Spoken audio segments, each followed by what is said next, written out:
and welcome or welcome back to my channel. My name is Nyambura and this is 100 on Books. Today I'm going to be talking about the books I have currently borrowed. And yeah, it's another Maktaba Manenos. So, let me just start by saying I realized that I've been returning books in the interim. So, whatever total amount I come up with at the end of the year is not actually going to be the total amount. But I can cross post, so to speak, and like figure these things out between the books I'll have finished, most of which will have been borrowed, and the books I'll have talked about here. So anyway, let's get into it. The first of those, and as before, I'm going to be talking about these books by author surname or by author last name. Right, so the first of those is All the Names Given by Raymond and Trobas. I picked this up in April actually because it's Poetry Month in the US, and then I still haven't finished it or started it, but I will read it. Poetry is not generally my thing, but I'm trying new things in the year of our Lord 2023. Next is I Want to Die, But I Want to Eat Tteokbokki by Beck Sehi, translated by Anton Ha and narrated by Julie Lee.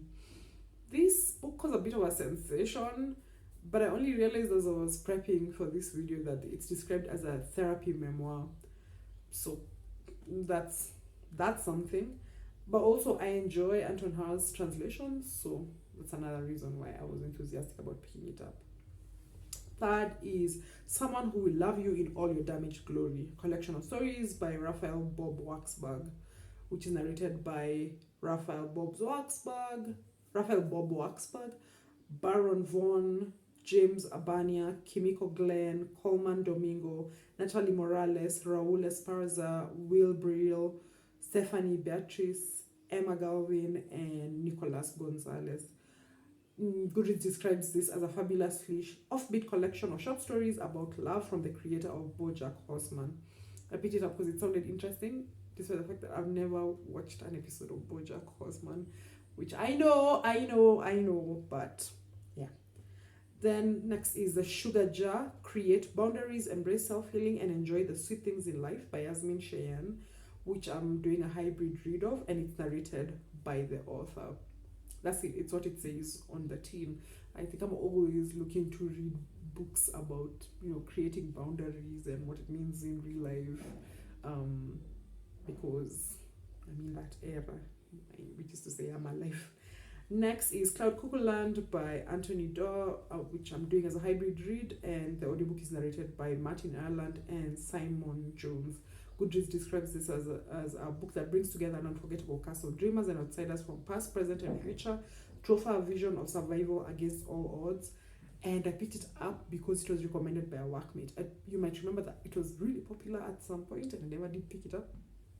But I said she recommends it, and we generally talk about books with each other, so it'd be nice to talk about it with her. Next, The Left Hand of Darkness by Ursula K. Le Guin. Goodreads describes this as the story of a lone human emissary to winter, an alien world whose inhabitants spend most of their time without a gender. His goal is to facilitate winter's inclusion in a growing intergalactic civilization, but to do so, he must bridge the gulf between his own views and those of the completely similar culture that he encounters. I don't know how the gender bit had missed me all of these years when I'd been thinking of picking up this book because a bunch of people had said good things about it. But I'm not gonna lie, the reason I finally borrowed this was because there's a Kindle challenge whose theme is The Escapist that encourages one to pick up a science fiction book, and I figured this fits the bill.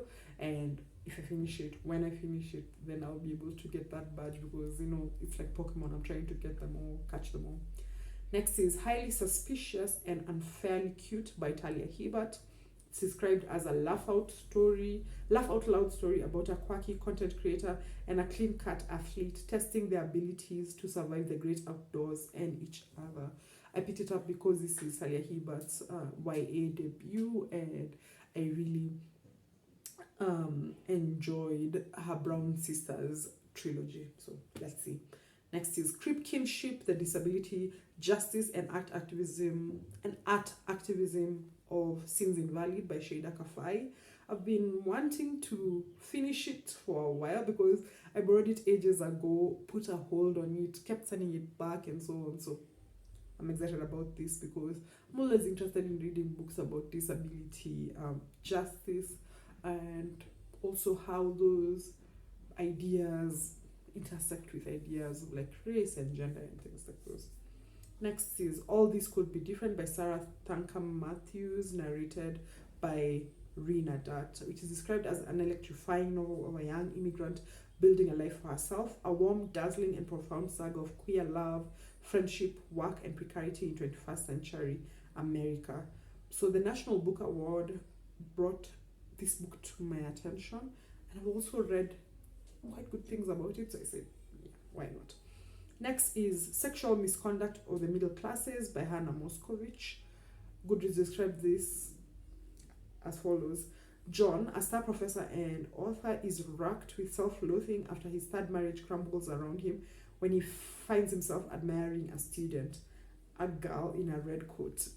The picture here, you will see it. It's very striking to me. It's giving Little Red Riding Hood. Anyway, the girl, 19-year-old Annie, is a big fan of his work and also happens to live down the street. From their doorways to his office to hotel rooms, their mutual admiration and sexual tension escalates under John's control to a surprising conclusion that will leave you wanting to go back and question your perceptions of power as soon as you finish. I found out about this play from Lindy of at Lindy's Magpie Reads, and I'm in my play era, honestly, so I was definitely going to pick it up. Next is Chouette by Claire Oshetsky, narrated by Julia Whelan. Goodreads describes this as a brilliant exploration of ambition, sacrifice, perceptions of ability, and the ferocity of motherly love. So, this book has been described as queer, strange, and a bunch of glowing reviews on the whole. But also, today, as I was putting this together, I found out that I follow the author. Like, they have a Goodreads persona, so to speak. I don't even know how I started following them, but because I was like, they said I wrote this, and I was like, you did? But anyway, it is just a bit wild. So anyway, I'm looking forward to reading this because also I've had it really, like makes one think about gender and queerness and so on, which are all things I like to think about, and to have books that I can think with. So next is Tatooine by Jean-Christophe Reel, translated by Catherine Hastings and Peter McCambridge, and narrated by Adam Kenneth Wilson. So here's the synopsis. It's a long way from a basement apartment in a Montreal suburb to a new life on a fictional planet, but that's the destination our named narrator has set his sights on, bringing readers with him on an offbeat and often hilarious journey. Along the way, he writes poems, buys groceries at the dollar store, and earns minimum wage at a dead-end supermarket job. In between treatments for his cystic fibrosis and the constant drip of disappointment, he dreams of a new life on Tatooine, where he will play Super Mario Bros. And make sand angels all day. But in the meantime, he'll have to make do with daydreams of a better life. Lindy talked about this on her channel. I think it won the Governor General Prize in Canada, as did a book I recently finished, which is A Sleeping Car Porter by Suzette Meyer. So I figured, why not? I don't think I've read a book translated from French, Canadian French, in a while. Maybe the last one I read might have been one by Kim Twee. So that was part of this one's appeal, but also its conceit is so interesting. Next is Fat Talk, Parenting in the Age of Diet Culture by Virginia Soulsmith, which is narrated by the author. I found out about Virginia Soulsmith, I think, from Anne Helen Peterson's newsletter, Culture Study, But it might have been some other way. Might even have been Twitter, one of those advice column things or whatever. But she has a really interesting newsletter of her own called Burnt Toast, which also comes with a podcast. So I've heard about the book for a while and I put it on hold as soon as it was available. Then it came in this week. She'd made the first chapter available on Fact Talk. Excuse me. On Burnt Toast, on her newsletter and on the podcast. And it was just so interesting to listen to it because she talks a lot about parenting in the age of, diet culture and so on. Even on her, like in this book, yes, but on her newsletter. And for a person who has struggled with like a relationship with food, I still do.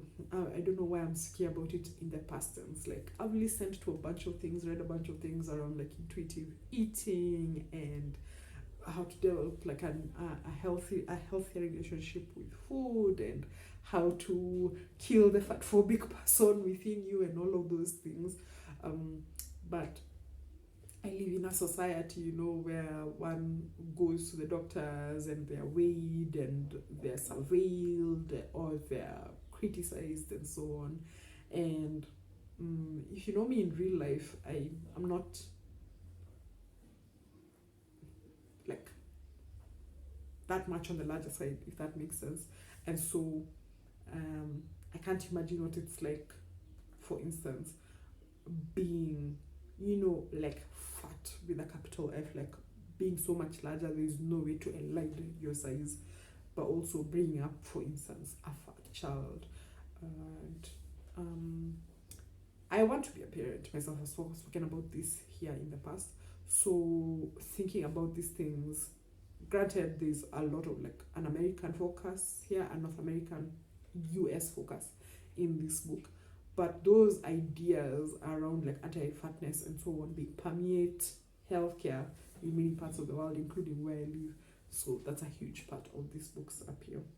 The last of these books is Drama Free, A Guide to Managing Unhealthy Family Relationships by Nedra Glover Tawwab, which is narrated by the author. I picked this up because, please,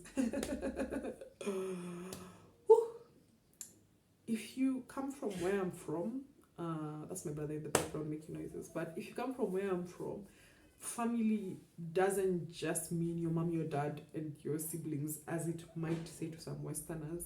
There's such a wide range of people who you're dealing with, your uncles, your aunts, your cousins, second cousins, etc, etc, etc. And sometimes some unhealthy dynamics can show up. So this I thought would be a useful tool to have in, my toolbox. Also because I really enjoyed her first book, Set Boundaries, Find Peace, A Guide to Reclaiming Yourself, which I read in January of last year when I went for my birthday getaway, and I remember being like, oh, my life is gonna change after reading this book, and it did, because, well, that's a story for another day. I should probably have a video where I'm like, books that transformed my life or something like that. But yeah, this really had a huge impact on my life, so I'm excited about this particular book.